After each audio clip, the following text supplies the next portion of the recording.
¿Qué tal, amigos? La mañanera de Ángel de hoy lunes. Empezamos una semana más, pero como diría el clásico, es también una semana menos. Voy a hablar hoy o voy a comentar con usted un tema que con toda seguridad le va a sorprender.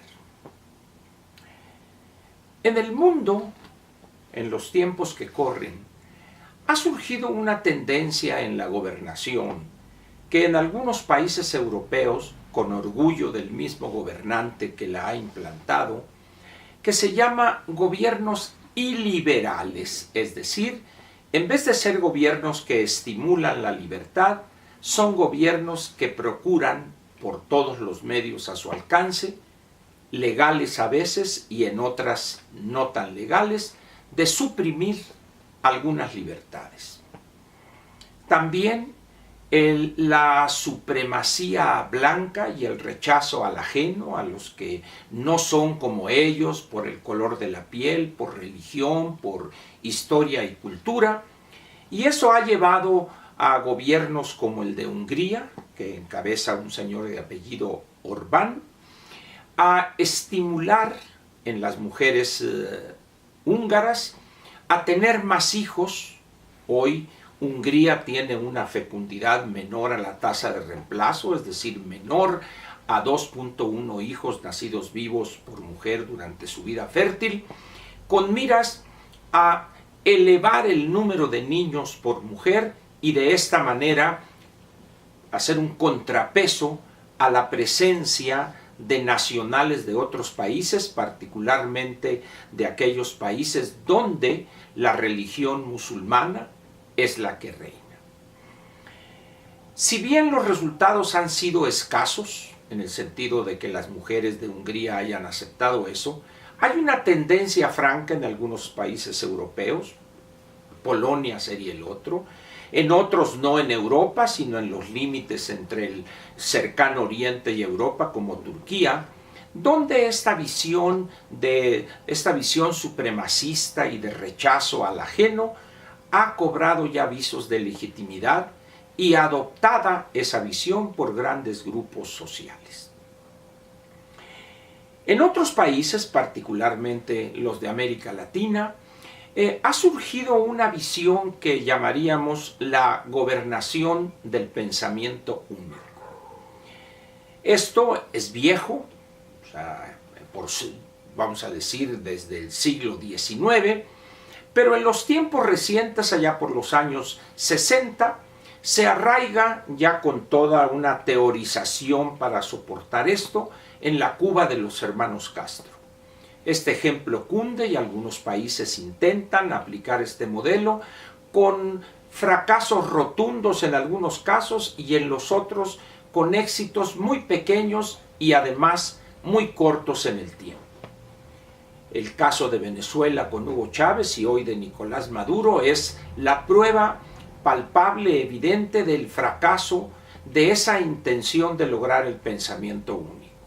Lo intentó Perón y Evita, la señora Cristina Fernández de Kirchner y su finado esposo hoy, también Evo Morales y Daniel Ortega, han pensado que es viable en la época de las economías abiertas tener a la sociedad sometida a esa visión, a ese pensamiento único.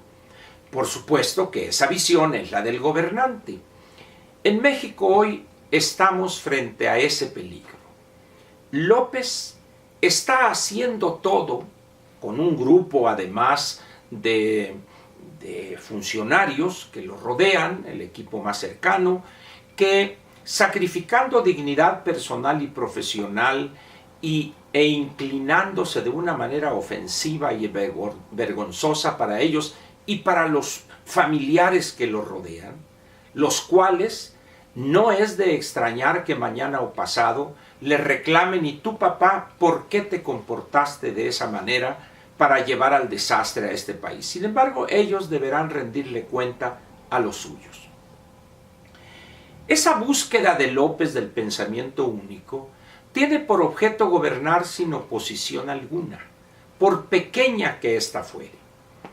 De tal manera que hoy hay todo un movimiento concertado para tratar de extirpar de los espacios públicos opiniones o temas incluso que, de acuerdo al criterio cerrado y de ese pensamiento único que profesa López, limpiar quirúrgicamente esos brotes de disenso. ¿Es posible hacerlo? Como suele decir él, benditas redes sociales. Esos espacios donde de una u otra manera y por encima de los ejércitos de quienes sirven a esa idea, no solo estoy hablando de quienes glúteos veloces atacan a quien difiere, sino de funcionarios o personajes con un prestigio bien o mal ganado, se prestan a tratar de imponer esa visión. Aquí la pregunta sería, ¿qué debe hacer un opinante ante esos intentos? ¿Callar y decir, está bien, me retiro y les dejo el espacio libre para que ustedes reinen en donde antes había libertad y ahora hay uniformidad? ¿Qué pasa también en los espacios mediáticos diferentes a las redes sociales? Pensemos en empresas de medios, tanto impresos como radiofónicos y televisivos. ¿Qué hacer ahí? Es evidente que estas empresas están sujetas a presiones diversas por parte de López y de los suyos. En algunos casos pueden ser amenazas, en otros casos simplemente retiro de publicidad, o en los casos en que haya empresas diversificadas, no otorgarles contratos u obra pública en esto o en esto o en lo otro. Ante eso, ¿qué puede hacer una persona que profesionalmente se desempeñe en esos espacios? Callar, retirarse y decir, señores, reconozco mi derrota y ahí está el espacio, reinen ustedes sin oposición alguna. Una posición intermedia sería cambiar de temas, por ejemplo, para evitar herir los oídos castos, tanto de López y los suyos, como de los ejecutivos de las empresas mismas, cambiar de temas. ¿Cómo sería esto? Imagínese usted que en este espacio o donde yo me desempeño, empezaré a hablar, por decir algo, de fútbol, por ejemplo. No de béisbol, porque como eso es monopolio de López, que él es el que sabe todo de béisbol, entrena a personas, etc., puede ser hablar de fútbol. No tengo la menor idea, salvo que son 22 personas, de las cuales 20 andan corriendo tras una esfera. También puedo hablar de temas trascendentes como el pleito entre la hija y la nieta de la señora Silvia Pinal, por ejemplo. Podrían ser temas. Esa sería la posición intermedia. Y la tercera, ¿cuál sería? Pues simplemente abandonar el campo de batalla y decir, está bien, me rindo, agarro mis cosas y me voy a enchinchar a otra parte. Eso cae ya en la esfera personal, en la decisión personal, en el compromiso que uno pudiere tener con el desarrollo y el mejor futuro de este país. Yo creo, como dijo alguna vez en un discurso memorable el que fue presidente de Costa Rica, Óscar Arias, que dijo, recordando una frase de alguien que la pronunció en otra intervención pública, que cada quien arríe sus velas. Dicho de otra manera, que cada quien actúe de acuerdo a su leal saber y entender o de acuerdo a la disposición que tenga a defender su dignidad personal y profesional. México hoy está sufriendo una embestida no menor y no menos intensa para tratar de lograr el pensamiento único. López, un autócrata pueblerino, piensa que la gobernación en este país, en el aquí y el ahora, debe ser un país donde su visión sea la única que se exprese en los espacios públicos.